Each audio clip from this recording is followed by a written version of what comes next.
So my name is Josh Floyd. I'm a board certified family law attorney here at Jimenez Floyd Family Law Firm. My name is Christina Jimenez, and I'm also a board certified family law attorney at our firm. And we have offices in Midland, Odessa, Louisville, Flower Mound, Dallas, and Bedford. And so today we're going to talk to you guys about mediation. That's a fun topic. It is. What is it, Floyd? So mediation is an opportunity for you to settle your case. And basically, generally speaking, both parties will have an attorney. And so you and your attorney will be in one room, them and their attorney will be in another room. And then you have an independent, unbiased third party who is a licensed attorney, certified mediator.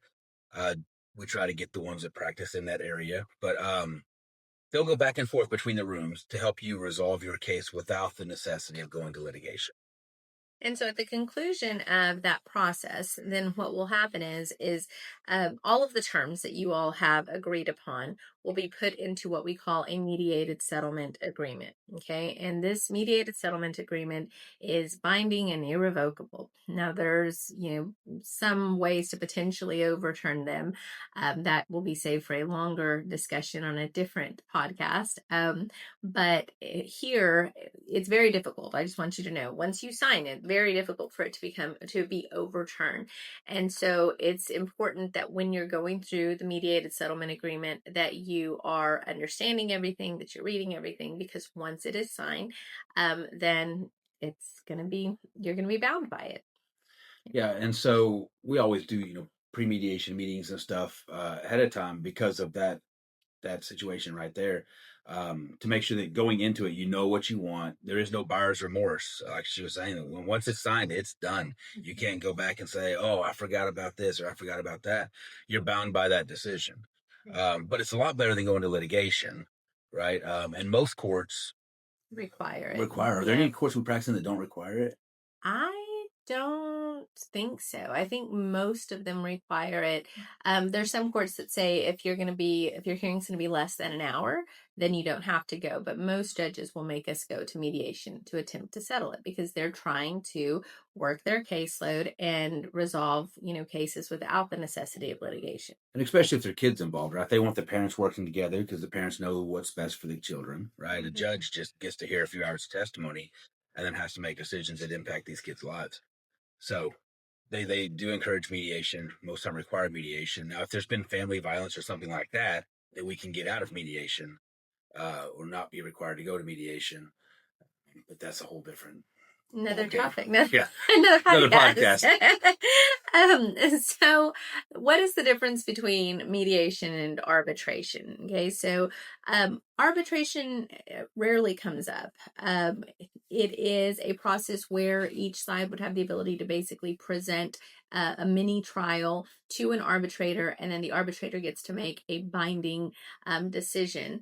And so typically what we advocate for our clients is a mediation, because what it does, as Floyd has mentioned, is it gives us the flexibility to kind of take control over the situation. And when we're dealing with kiddos, I mean, you can outline terms for extracurriculars, for physicians, for medication, like anything that you could think of, we can incorporate into a mediated settlement agreement so long as both parties agree.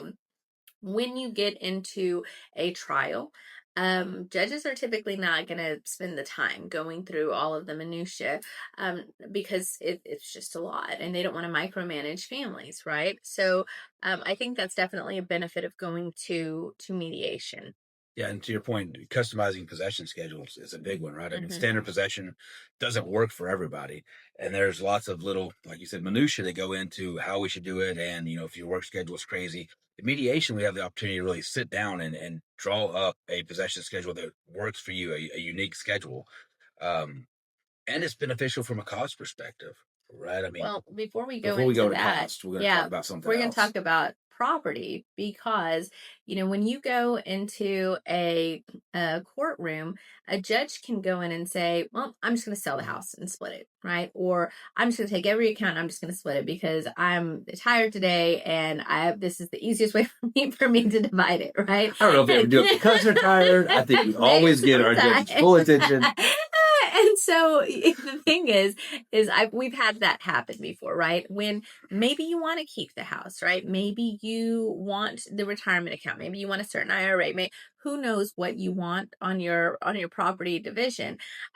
When you go to mediation, once again, you get to kind of take that control back and have more of a say in how it's divided. Yeah, and so there is no winner or loser in mediation, Right. right? And someone that we mediate with a lot tells all of our clients, like, if you walk out of here with something you can live with, right? Nobody's going to get everything that they want. But you go to court, you could win, you could lose, right? You're either going to get what you want or you're going to get nothing that you want, type thing, right? But at mediation, it's a give and take, right? You're negotiating, and if you can leave with something that you're happy with, that you can live with, I guess, then it's a successful mediation. Right. One of the questions that we always get is, or a reason why people don't want to go to mediation, is because of the cost associated with it. So, typically we'll set it for a half day. Sometimes we'll schedule it for a full day. During that time period, both parties are paying for their attorney's hourly rates, plus each mediator has their own cost. And depending on the mediator, there's all different fees that they can charge. And so it can be an expensive process. However, sometimes again it can't be avoided because it's required by the court.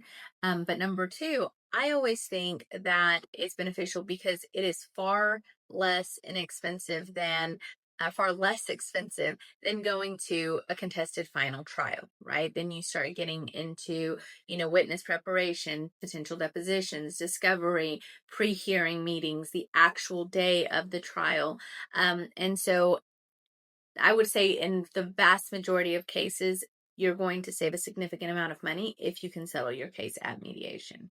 Well, that, and you're not going to court slinging mud at each other, right? It's very difficult to have a co-parenting relationship after you've just kind of drug out all the skeletons and beat each other up in court.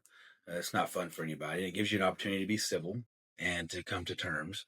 But from an expense perspective, I mean, yeah, it's expensive to go to a final trial and to, prep witnesses and all that. So, and 90% of them, I think, settle. Like, Yeah. most of them will settle at mediation. You just have to give it a go. And what I'll say is, from a mental health perspective, when you're going to a contested final trial, it's draining, not only financially, but emotionally and psychologically. When you're in mediation, I find that people have a lot more peace about the resolution because they had a say, right? And typically it's a give and take, right? Like, I'm willing to give this thing up that's important to the other side in exchange for this one thing that's really important to me. And so I'm a fan of mediation. I recommend it to pretty much all of my clients. I settle the vast majority of my cases in mediation. The one thing that I will tell you is that it is important that when you're preparing for mediation, that you look at it from the perspective of what do you think the judge is going to do on these particular issues, right? I always tell people we're not going to die on a hill, that we know that the judge is never going to give us this particular relief, right? And so it's important that you get a good attorney that helps you work through kind of those issues and what we're going to win, what's realistic and not, and that you're prepared walking into it. So that way you are successful in settling your case.